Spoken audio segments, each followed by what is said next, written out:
listening to PetLifeRadio.com.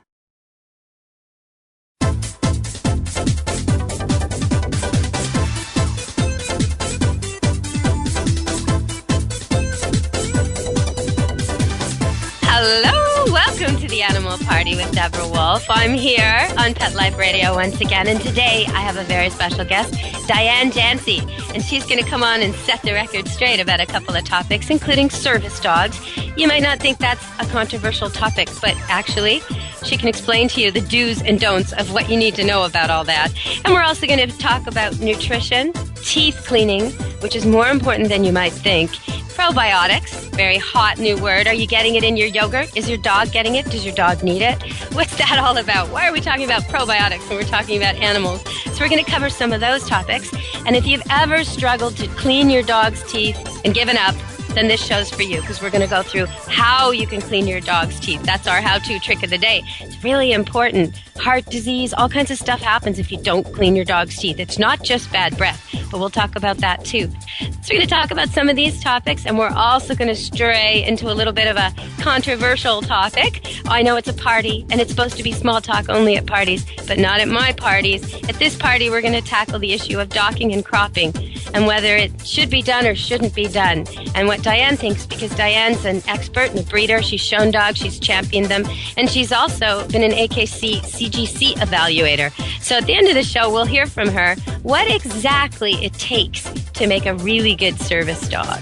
That's what we'll hear later. And what is that test? If you think your dog might want to visit hospitals, is he really that type of dog? I don't know. Maybe, maybe not. Well, you'll find out when she gives you the test. So come back right after these sponsors. They're the ones who make this party possible. So listen to the sponsors and come right back to the Animal Party after these messages.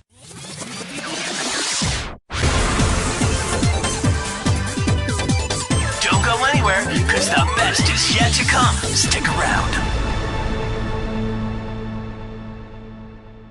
Pawfume Dog Grooming and Finishing Spray is proud to be a new sponsor of Pet Life Radio. Pawfume's super long-lasting sprays are available in 4 unique fragrances. Each Pawfume spray is fortified with the finest conditioners and detanglers to make combing out your dog more fun. Pawfume retails for only $2 per 6-ounce bottle. Pawfume is available nationwide at all Dollar General and Family Dollar stores. Why pay more to have your dog smell great? Pawfume, Pawfume. It's time for school for you and your friends, your furry best friends. Train your dog the fun and easy way with Teacher's Pet Sessions. Teacher's Pet host Pia Silvani teaches you step-by-step how to train your dog the fun and easy way. You get 8 30-minute live audio training sessions, complete transcripts of each session, plus a basic training manual to get you and your dog off to a great start. Training begins the moment you bring your dog home. Teacher's Pet Sessions offers positive reinforcement training to shape your dog's behavior and encourages upbeat, enthusiastic responses to ensure that your dog will enjoy learning.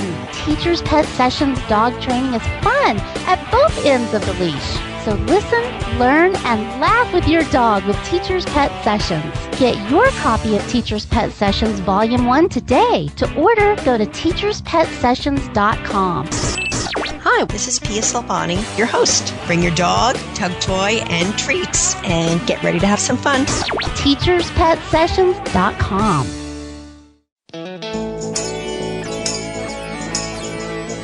Got questions about your hound's health? Need the facts on Fido's fitness or food? You want to unleash your pup's potential? Well, you've come to the right place with Win with Dogs. Here, we learn how easy it is to naturally improve the lives of our furry friends. So sit, stay, and get ready to win with dogs. With me, Raquel Wynn. Exercise, nutrition, interaction, and love make for one healthy, happy hound. Give yourself the gift of knowledge on demand every week right here at Pet Life Radio with me, Raquel Wynn, and Win with Dogs.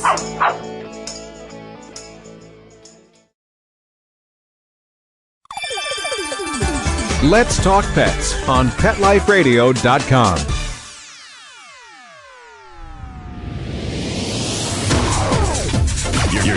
inside the VIP room with the hottest party in town. Back to the party. Let's go! Welcome back to the Animal Party with Deborah Wolf. We're here with Diane Jansey. And welcome to the show, Diane. Well, welcome to everyone out there and to you. It's good to have you on finally. So I want to ask you, why is teeth cleaning so important, Diane?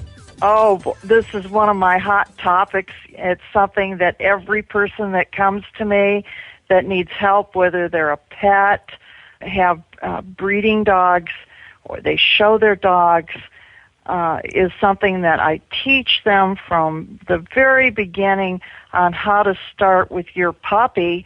But if you haven't done it, you got to start with an adult dog. And it is very important because every time your dog takes a breath, the bacteria that is on those teeth, that is put on there by the saliva and the food and the dog hair, all stuck together almost like a muddy swallow's nest, all that bacteria literally goes down into the intestines with every swallow, goes through the lungs with every breath that the dog takes when he's running with his mouth open, and can lead to all kinds of diseases and an impaired immune system because the body of the dog has to constantly work against all that load of bad bacteria, especially for people. Their dog is fine, and then every 2 weeks they have a whoops on their living room floor, and a lot of the times it's caused from the lack of digestion and an overload of bacteria. Are you saying the dog, you mean he has an accident or he vomits? I'm not sure what you're saying. I'm sorry. He has a good case of diarrhea. Oh, okay, so, diarrhea. So you mean chronic diarrhea that has no cause can sometimes be caused by bad dental hygiene? Sure. And we have the vets using lots of buzzwords for us to understand that irritable bowel syndrome. It could be one of the leading causes for this disease, along with some autoimmune diseases that we're seeing in our dogs more than ever before. So, well, I know you've been working in canine nutrition and as a canine dental hygienist for 30 years, so you know what you're talking about. So I want people to listen to you. You've also bred dogs, owned dogs, handled them to championship, so really done well in the show ring, and you've been a 4-H judge. So if people think, oh, come on, I'm not going to brush my dog's teeth. Okay, well, think of just the human. You know, we know now that when a woman's pregnant, she's not supposed to let her teeth get really bad because she'll have her baby too early. Or when a man has heart disease or heart problems, he has to really keep his teeth clean and go regularly to the dentist, or he's going to have more heart problems. So our dogs, I mean, that's people who are brushing their teeth twice a day and going maybe once or twice a year to the dentist and flossing. Our dogs, most of them, if we're not doing it, it's not happening at all, right? Well, and that's exactly right. And we can start with the very simplest thing in bad breath. And, you know, here's our pets. Many of our pets live indoors with us. I don't know about a lot of your listeners, but I'll bet a lot of them sleep in bed with them. And, so, and kiss on the face, mouth-to-mouth kissing, a lot of that going on here. Oh, yeah. And then, the odor can be, pretty tough. And so, yes, if you have a puppy, you're going to have to handle that puppy's mouth to make it a very social dog anyway. So it's a perfect time to start with brushing, especially when they're teething and changing out their teeth. It makes it easier for them. You know, having a group of breeding dogs and show dogs here, and I have a father dog and a mother dog with puppies, and what kind of breed are you breeding? Bichon Frise. Okay. Little white Is fluffy it true? thing. Are your little Bichon Frises, they look like kind of stretched out poodles. Are they, so many people I know with Bichon Frises have piddle problems. Now, is this something that's just part of the makeup of the breed, or is it all about how you get overly excited when you greet them? What's going on there? Why are so many Bichon? Absolutely not. I have 4 stud dogs in the house. I have 4 females in the house at all different ages. And it's just not allowed for them to lift their leg or to go to the bathroom in the house. You know, you have exceptions if a dog's immune system becomes compromised and they become sick with something. Okay, everybody's going to make a mistake. But on a daily basis, and you think about it, I have 8 dogs. No. The key to success with Bichons is, 1, especially because I know I hear this from a lot of people, and it's even on websites from other breeders, which is shocking to me. I know. And Maltese, Maltese, toy poodles, it's really a common problem, but I see that it's a common problem in the way that people greet the dog. That's what I see. They have this dog so overly excited at greetings, and they don't teach it properly when it's a puppy, so it thinks peeing is part of the greeting. It really thinks that's the way to greet people. And well, it's easy to undo. I think there's a level of submission there where Absolutely. A dog hasn't allowed to bring their stature up as they're growing. And yes, and the over-the-top greeting, over-the-top, big, and the dog is habituated to this submissive hello that it learned, seemed to appease. So what do you tell people if they've got a Bichon right now that wets the carpet every time company comes over? Right now, what should they do? The first thing they need to do, it's not a quick fix. First thing they need to do is walk the dog a whole lot more than they are. And secondly, if you have company coming over, you go put your pie in the oven for dinner, and then you grab a leash and you take your pup out for a good walk where the puppy is or the adult dog is emptied. Don't just let them out in the backyard. They need a walk. They need or go with exercise. them in the backyard at least. Entertain them out there if that's your choice. But be with them, right? Be with them and make sure they're actually peeing and doing the thing that you want them to do. So they're tired when the company comes and they're empty. I heard you say the word empty. Okay, then what do they do if the dog, because he's been doing it every day, maybe he's 4 years old, he thinks this is just the way it's done. So even though he should be empty, maybe he tries to force out a little bit because the people come in and they're, hi, puppy. Okay, so what do they do now? They've got him empty. They've got him calm. Should they step outside with them on leash? Actually, I think what you're dealing with in a dog that pees upon greeting, I mean, my dogs, we scream and yell and greet everybody. I don't have anybody peeing. Right, okay. But if I have a guest dog that is not social, is more of a submissive person because the people have been so hard on them or not helped them to grow up by experiencing things and have, their brain engaged in something else, and I see that problem, then if I know people are coming, we greet outside. So at least then the habit he's got or she's got isn't, you can get her to understand, if she pees outside, you don't fuss over it, you don't pay attention, you don't scold it. But I think you need to work on something else, right? Some other way of greeting, like, is there something, with most dogs, if they're doing something negative at the door, I would teach them to bring a ball or to sit or something positive to do when they want to greet. Is that something you could do with the Bichon? Well, you can do that, but I think any dog peeing, you've got several issues more than what you're just saying, trained in greeting at the door. You have different levels of age, okay? And a young puppy is more than likely to piddle. But, I have puppies growing up at all ages, and real frankly, we just don't have any of that. But I take my dogs out, and they greet people on the street, and they greet other dogs, and we take them down to the beach, and we get them on boats, and we take them near the water, and it's just an unending type thing. But when you have a puppy that does that, it's just like with any child, real frankly, I ignore bad behavior and I reward good behavior. So if there is a piddle, then I turn my back to the dog and they learn real quick that they're not being accepted. And that's the simplest thing. Bichons are really, really smart dogs. But some of the other piddle problems are the quality of food they're feeding, creates bladder urgency. They could have a lot of yeast in their system, which creates bladder urgency. You know what? Let's go for a commercial break, and when we come back to the party, we'll talk about some nutrition. All right? So thanks. Hang in there, Diane. We'll be back in a minute. Everybody grab a drink, refresh your hors d'oeuvres. We'll be back to the party. Let's just get a word from our sponsors. Don't leave this party before it's over because the best is yet to come. Only losers leave the party early anyway. Party on. Back in a few. Give your dog some thought with Dog Thoughts. It's the iPhone application that everyone's talking about. Hey, what do you think of this? A man in Davis, California says he's invented an application for the iPhone that claims it can read your dog's mind. Huh? No, it's true. I read about it on my cat's Twitter page. That's why. Jay Leno talked about it, CBS reported on it, and now you can see what all the buzz is about. Created just for dog lovers, Dog Thoughts makes taking photos of your furry best friend more fun. Shake your dog and read his mind. On your iPhone, of course. Take a pic of your pup, shake your phone, and watch as his thoughts appear on the screen. Does he have a bone to pick with you, or is he having a tail-wagging day? Get your Dog Thoughts iPhone app today. Just 99 cents. Go to PetLifeRadioPromotions.com. That's PetLifeRadioPromotions.com. This valuable information comes from your pet. There's nothing like a wagging tail or friendly paw to lift your mood.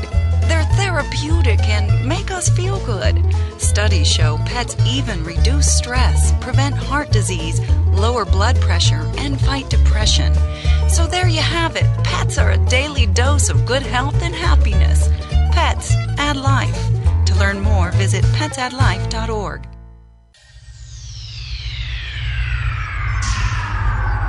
Greetings, human. What planet am I on? Welcome to Pet Planet. Here's a copy of Pet Planet Magazine, Florida's most informative and fun pet resource magazine. It features heartwarming stories and informative articles from local and national pet experts. Excellent. Pet Planet Magazine offers Operation Planet Rescue, helping rescued pets find new homes. And it's available at 500 locations in South and Central Florida and 24/7 on the internet at PetPlanetMagazine.com. If you're out and about with your pet, you may be featured in Paparazzi, candid pictures of you and your pet. For up-to-date pet-friendly events, activities, and pet-related services and products, Pet Planet Magazine is your final destination. I shall take this magazine home with me. Back to your home planet? No, to my condo in Boca.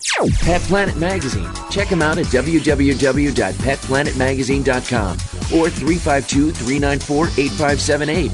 It's out of this world.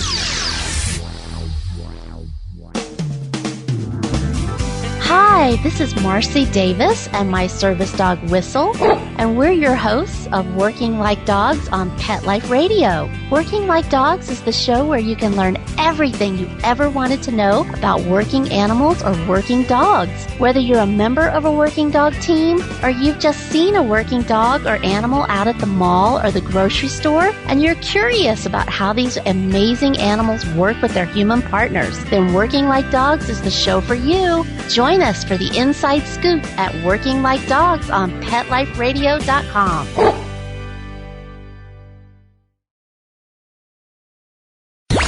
Let's talk pets. Let's talk pets On Pet Life Radio. Pet Life Radio. PetLifeRadio.com.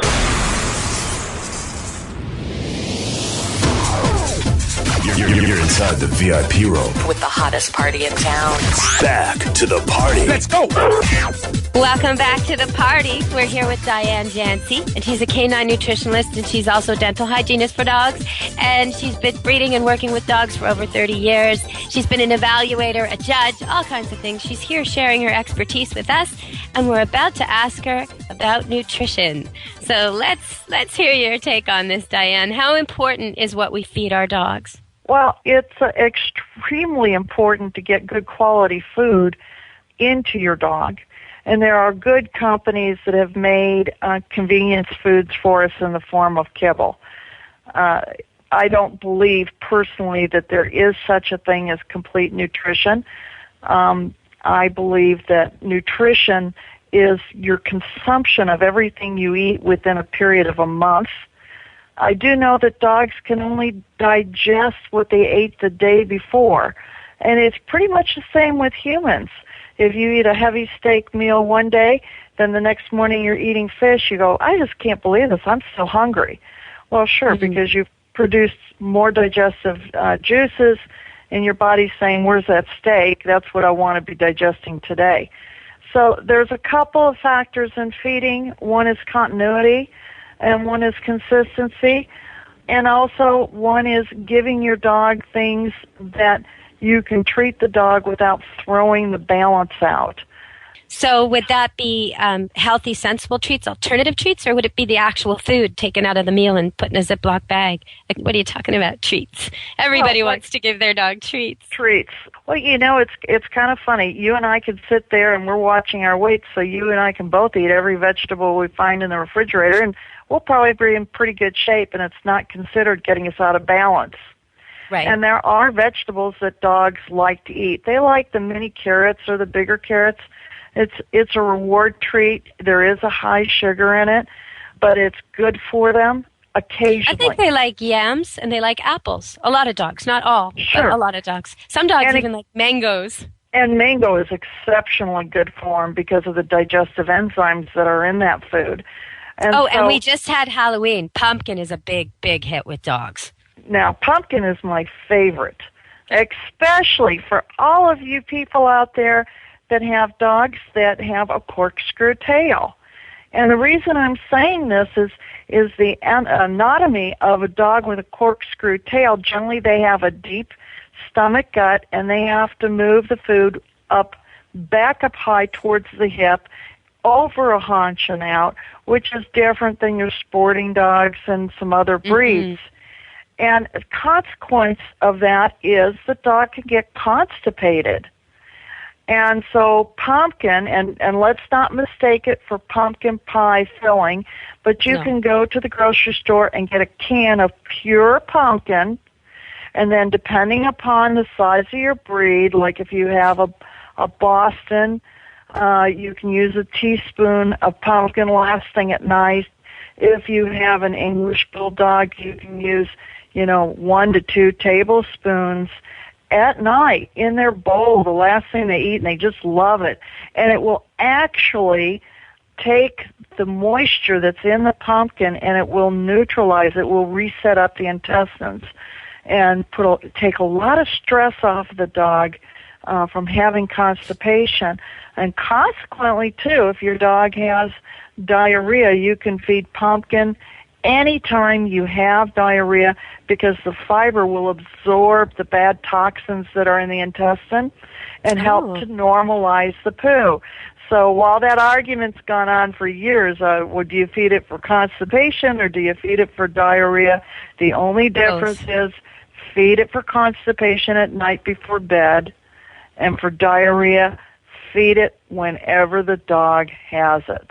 Well, and I would also say, if you're new at this, if you've never given your dog pumpkin and he does have a problem, he's got diarrhea, maybe go easy and see, because some dogs are sensitive. Like, just because the 60-pound dog next door has a half a cup every night doesn't mean your 60-pound dog needs a half a cup every night. So if your recommendation is for a half a cup, you might want to start with a quarter, just to make sure it doesn't go right through him and you've got an accident in the morning. Because I think it's a little bit sensitive, just like with people. You got to get the amounts right, wouldn't you say? Well, yes, of course. And it's when you sit there and if you look at it pretty much on the internet, you can find out the directions for this. Under a 20-pound dog is 1 to 2 teaspoons. Okay. A 20 to 50-pound dog is 1 to 2 tablespoons. Okay. A 50 to 100-pound dog is 2 to 5 tablespoons. And you can always start slow on anything and give the dog time to figure out what it is it's doing with this food. You touched on this just a minute ago when you talk about corkscrew dogs and that their bodies are basically built differently, so it's harder for them to process food. This is the kind of thing that has led to some changes in the UK where breeders are being really forced by the head organization, because it's built differently than the American equivalent, but they're being forced to set down new rules and comply with new rules and standards that will make the dogs not only look good, but the look has to also be functional. So if a look is not healthy for the dog or makes it harder for the dog to digest or makes it impossible for the dog to give birth naturally, needs C-sections, then that standard might be changed so that only certain looks that are also healthy and also functional are allowed to continue. And that kind of touches on a topic we talked about once about docking and cropping. Because I know that there's places like in Canada, there's a whole province where the veterinarians are no longer allowed to do elective surgeries. No docking, no cropping, no cat decline. And it's New Brunswick. And so if they do it, they lose their license. They lose their insurance. They can't do it. Now, probably what's happening is breeders who want it done are just taking their dogs in their car and driving to the next province, or even getting on a boat and going to Maine or, Boston or something.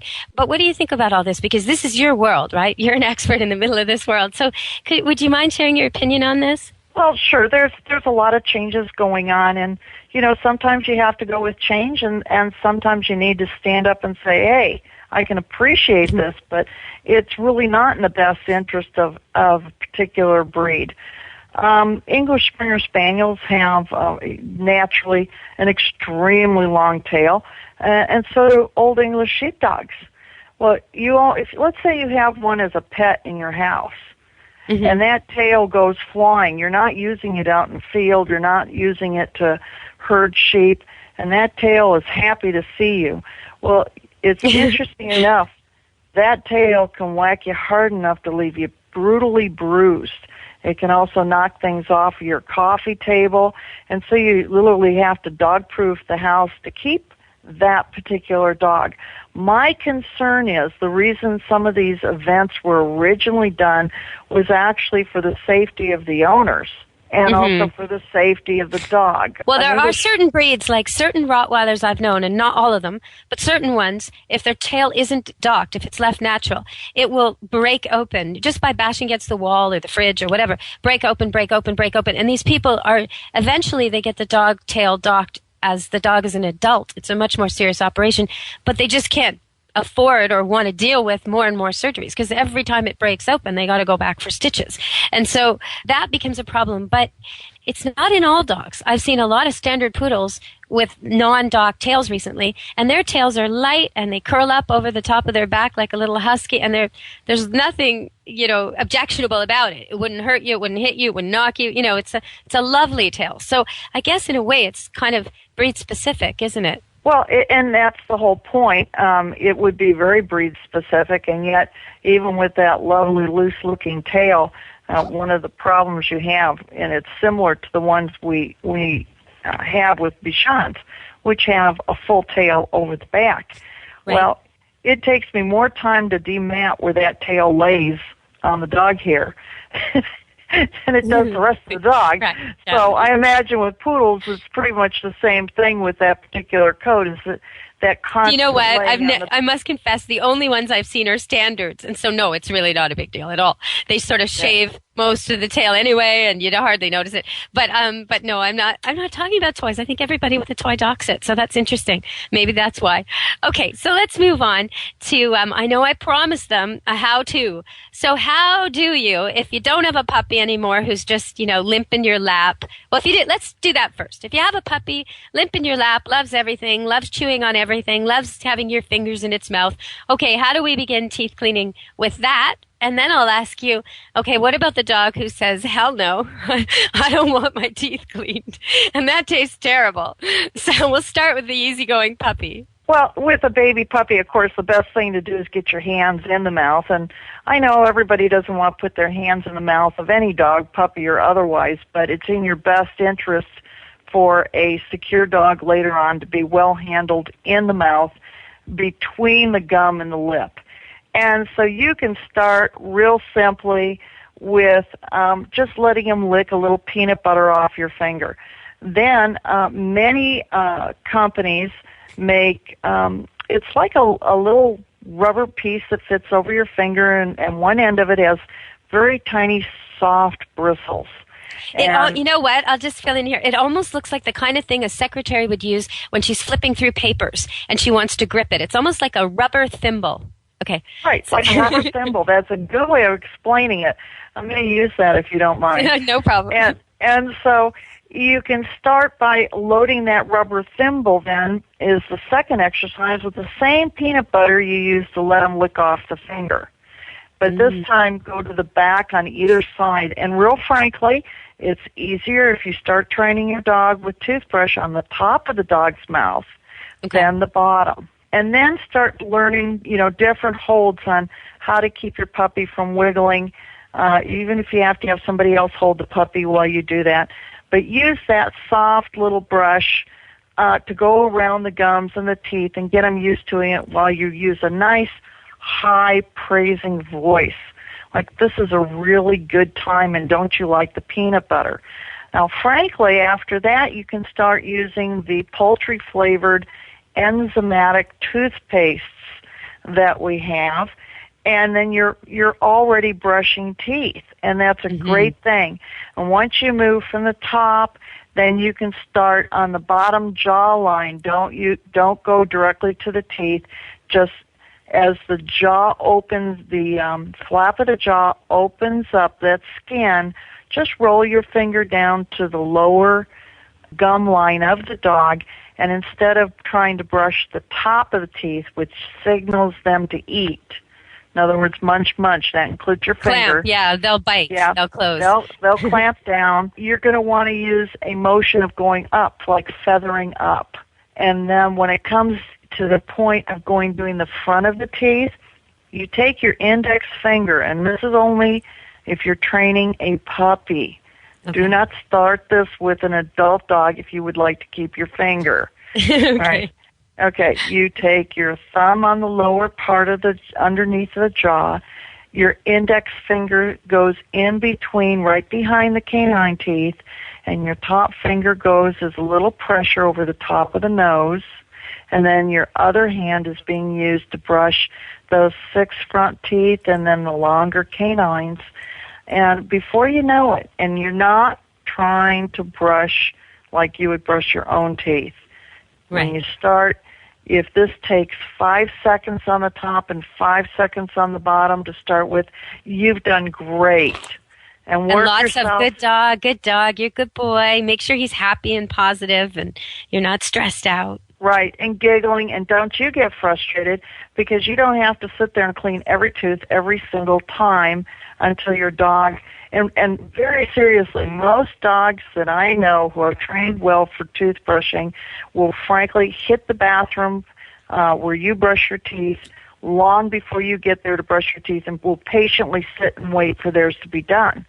Yeah, they actually like it once they get used to it. They sit there, like they act it. like they're getting a massage. They actually enjoy it. So, okay, so now if we don't have a puppy, that's the way to start with a puppy.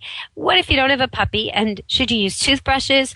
Is there such a thing, and there's so many products sold out there where they show you the commercial and it's like, he thinks he's chewing a bone, but really he's brushing his teeth. But he's not, is he? Most of them don't work. In fact, this is something, too. The enamel of a dog's teeth was made to last for 15 years. The enamel for our teeth was made to last for 70. So that means the enamel of a dog's teeth are not as strong as ours. Okay. And if you're not getting the teeth professionally cleaned, and this is something else I'll bring in real quick, that puppies, once a year, up until about 3, 4, 5 years of age, depending upon the foods you feed, as they get older, you must have them professionally cleaned more often, to the point that at 10 years of age, you're doing it once a quarter in order to keep the teeth in the mouth without any problems. And there's many ways you can do it. You can have them scaled by somebody that scales without anesthesia. There's plenty of veterinarians, and with today's products that are used to put a dog to sleep, they're safe. And it's not like long ago, take your 10, 11, 12-year-old dog, put him to sleep, and you may not see him ever again. But right. With your veterinarians, work up on your dog, and he knows your dog. He knows exactly what you can do. It's usually a very mild sedative that they use.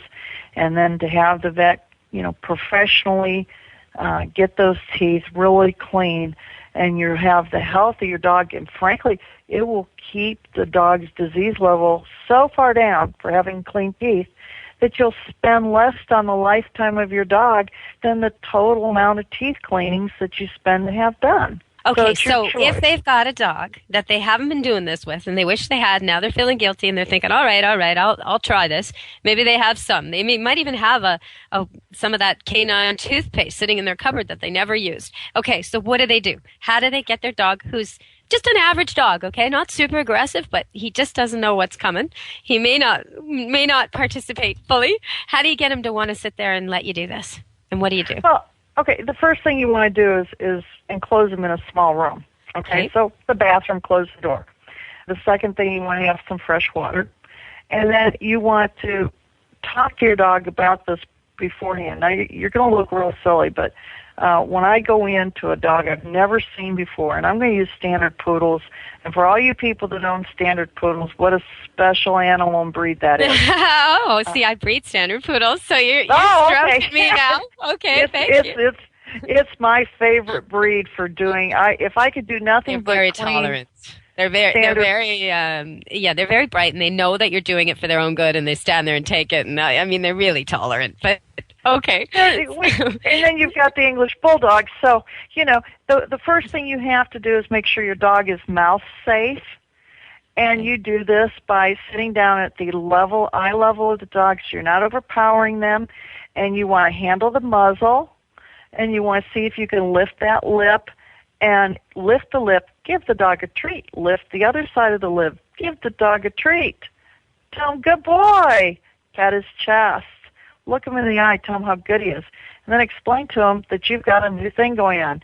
Now, this time when you lift the lip, you're going to have doggy, poultry-flavored, beef-flavored, whatever you're using, enzymatic toothpaste.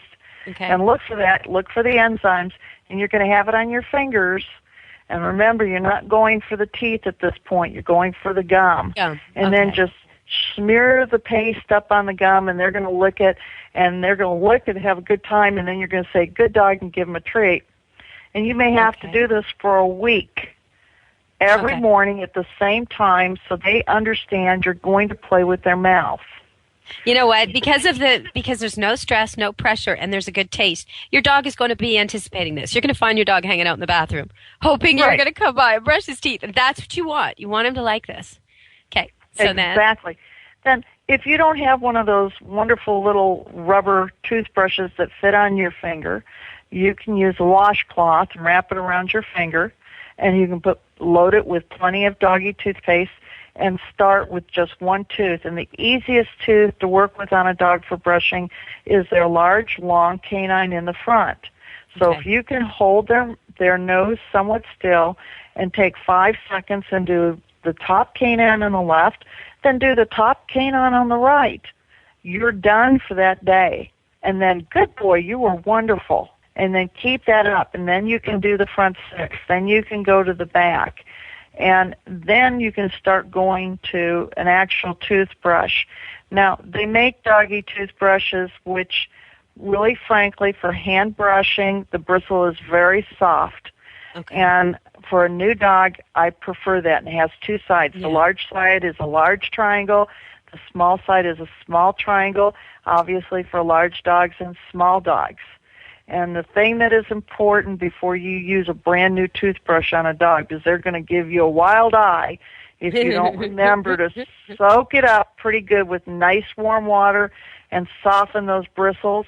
And frankly, while you're training the dog, you should wet that bristle every day and rub it with your finger just to soften those bristles up so it's not stiff. And never use a dry brush on a dog's mouth. They will not like it. It must be wet. Load it with plenty of toothpaste. And then, it's a good time to use the washcloth and wipe down the muzzle afterwards because the dog won't do it wrong, but you will. So you're the one that will need to clean up the muzzle until you get that down. So everybody's really happy with the whole process. And remember, train the top teeth first, train the outside of the teeth first, then train the lower jaw next, the outside only of the lower jaw, then go back to the upper jaw, and you're going to have a dog whose mouth you can keep open. It may take you 3 months. Don't get discouraged. Do it slow. Don't have a bad event.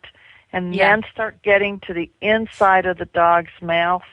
And remember, when you start a new area, you got to go back to square one, fast in a few seconds with lots of praise. Don't try to do a 3-minute brush job at once. It won't happen. Okay, so we've talked about dental hygiene. We've talked a little bit about nutrition, but there's one thing I gave in the intro that we didn't get to. So I just want to ask you quickly about probiotics and dogs. Okay, I see commercials on TV telling me if I eat this yogurt, I'll be trimmer and fitter and I'll look great because probiotics will do a number on my digestive tract. But then I see other people on TV, doctors, being interviewed saying that's impossible and the acids in your stomach would destroy anything you ingested, and that this is all just anecdotal, that there's no real proof probiotics work. So probiotics in dogs, what's going on here? Because I don't even know what to think in humans, so now I'm faced with in dogs. Okay. Yeah, well, I would be happy to challenge any doctor that made a statement like that. He's more than welcome to contact me here in Orange. I'll be well, you more see than it all happy the time to help now. him. There's studies refuting it. There's studies pro, and everyone knows that if you go someplace where you're expecting problems, you take acidophilus with you, but does it work? And all this kind of stuff. So so dogs too. I mean, dogs who drink out of muddy puddles and eat poo, they're okay, but they need probiotics. Like, I'm trying to get my head around this. So explain it to me. Educate me, please. Okay. Well, first let's talk about probiotics living in an acidic stomach, since that's where they were found. I mean, probiotics have never been an outside source going to the mouth first. The first probiotics were identified and understood in the late 1800s with our famous scientist that we know, Louis Pasteur, and then was later reported by Lister in 1878, and they found several strains consistent in the intestinal tract. Well, today we know there's over 500 different strains in the digestive system. And what happens is when you have a stressed dog or a dog that has a course of antibiotics, because they've been ill, that a lot of the digestive enzymes and probiotics that are in the stomach they're depleted. And probiotics, when you have a good quality probiotic, it's going to colonize in the stomach. So what you want to think about is the stomach looking like downtown Los Angeles with people living on top of people. That's a really great colonized area versus wash-through probiotics, which you can take as an immediate help to get through something, but they're not going to stay around for very long. And it is interesting to note that both are being used in both for humans and for dogs, and it's difficult to decide and understand whether you're getting a wash-through probiotic or a colonizing probiotic. But what you're going to look for when you look on any packaging is, first of all, when you take probiotics, is how old is that packaging? Does it need to be refrigerated? Are they supposed to keep it cold the whole time? There are some that have to be refrigerated, like probiotics in yogurt. Because I've seen bottles on the shelf, non-refrigerated, with a stamp on it that says, must be kept cold. And I think, well, I'm not going to buy that. That's stale. Well, the refrigerated products, when you go to a whole food grocery or a holistic thing, generally those are found in the refrigerated system. But there's plenty of powders out there that work. The thing you have to know about the powders is the usable rate, and they're rated in the millions of CFUs. Like, for instance, Lactobacillus acidophilus is the most common. And we see that, and if you just remember the word acidophilus, it basically means it lives in an acid environment. It will develop in the stomach, and it will say 400 million CFU on the package, which is great. If the package is a month old, then you're going to eliminate 20% of the 400 million, and that's what you probably really have left. And so you just want to get a fresher package if you can. And when you take it, for yourself or for a dog, and since we're dealing with dogs, and this is really what we're going for, if you have a source of pectin to eat with whatever acidophilus you're using, whether it's liquid, whether it's powder, whether it's in yogurt, you want to add fruit. And I mean, if you go to the grocery store, most yogurts have fruit in them, and there's a good reason why. That pectin helps to colonize in the stomach. And what does probiotics do is they are actually a form of good bacteria that keep in check bad bacteria that you get from eating spoiled foods, breathing through your mouth, bad air. Can I ask you, if you've got a dog, let's just go over, like, what symptoms, if your dog had bad breath maybe, or if he was scratching, if his skin was looking terrible, or, because I'm thinking, how would you know when this is the problem? When you need to start giving him acidophilus and you need to start worrying about his probiotics? Is it when he eats other dogs' poop? Is that a sign? Well, that is definitely a sign, but part of the probiotic, that's only part of it when we talk about poo eaters. The other part that you're looking at is digestive enzymes. And so that's kind of interesting. If you want to really solve poo eating, you need digestive enzymes also. So, yeah, there are symptoms that will show up that your dog is not doing well, and it's like poor stool quality. And what that means is it can be too liquid, too hard, right? Too liquid generally is the case, and smelly, very putrid. Loss of coat. If your dog's coat just looks terrible.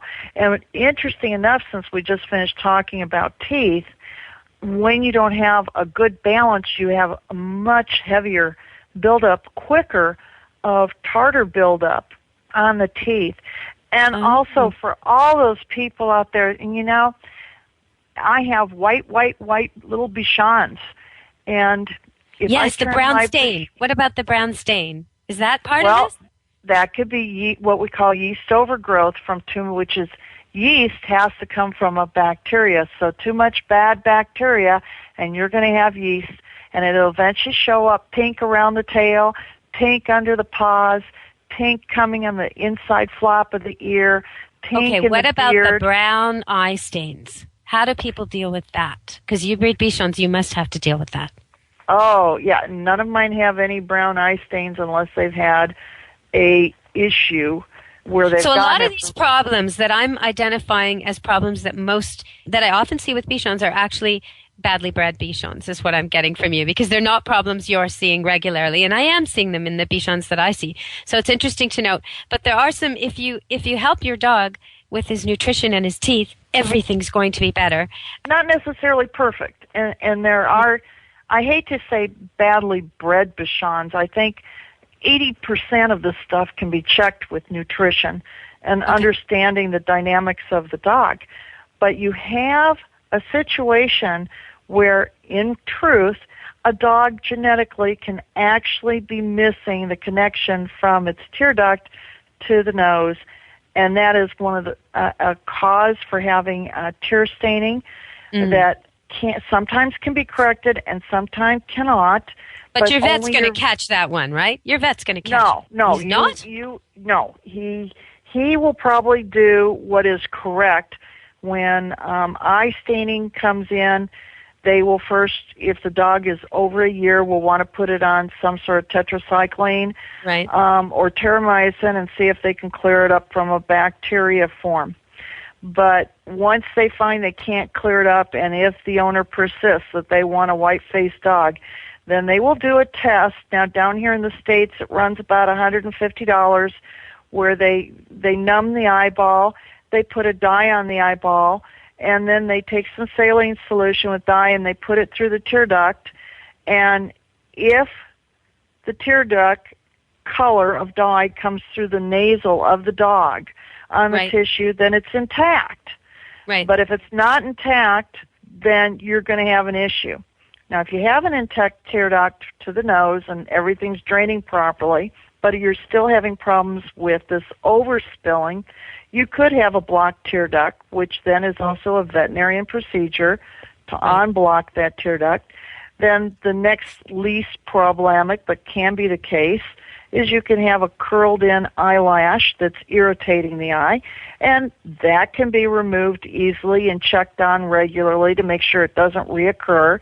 But then also nutrition, the wrong pH on the dog, too much corn, too much sugar, too many fats will actually thicken the fluid that is in the eye, and therefore the fluid will not go down that tiny little tear duct, so it will spill over on the eye. And then the fur and the normal bacteria in the skin will form more bacteria, which will then become yeasty smelling. And as that evaporates back onto the eyeball, then it will re-irritate the eyeball with more tearing. So then you have something that's in a cycle that is going to continually happen. Now, can I mention any products? No, you're losing me. I don't want to hear this now. Okay, yeah, sure. Go quick. Can I mention a product on sure, that might help this? Okay. Absolutely, but we do have to. The party's coming to an end, so before the party's over. Oh, no. Absolutely, yeah. Give it to me now. Okay. A product which I have used on many, many show dogs that has worked successfully is I Envy, and you can go online. You can look at this product online. I don't get any deals for mentioning it, okay? It's just a product that I happen to like. And the things to know about the product is, regardless of what they say, it needs to be refrigerated. If you're going to use the product, I never use the pads, the dry pads to wipe the eye. I just use the liquid on a 3 cc syringe and let it run down the face. You definitely want to use the powder on the product to dry up so you don't keep re-irritating the eye. It won't hurt if you splash it into the eye, but you have to set aside time to use it 3 times daily for the first 3 days, or it won't work. And that's something that a lot of people don't understand. And it's a product that will just really clear up the eye if you really do not have any other, issues other than a recycling acidic type moisture hitting the eyes from the skin and the fur. Diane, we never got to service dogs and how you know if your dog would make a good hospital visitor. So I guess I'll have to have you back sometime, and we'll have to cover that then, because the party's over. I can see they're packing up the food trays and they're sweeping up the hall, and the music's dying down. We've got to go. The party's over. We've stayed till the end of the party. You're a party animal, aren't you, Diane? It's been fun. Thank you so much. So where can people find more about you? Have you got a website? It's under construction. I've been word of mouth for 30 years, and I usually have more business than I can handle.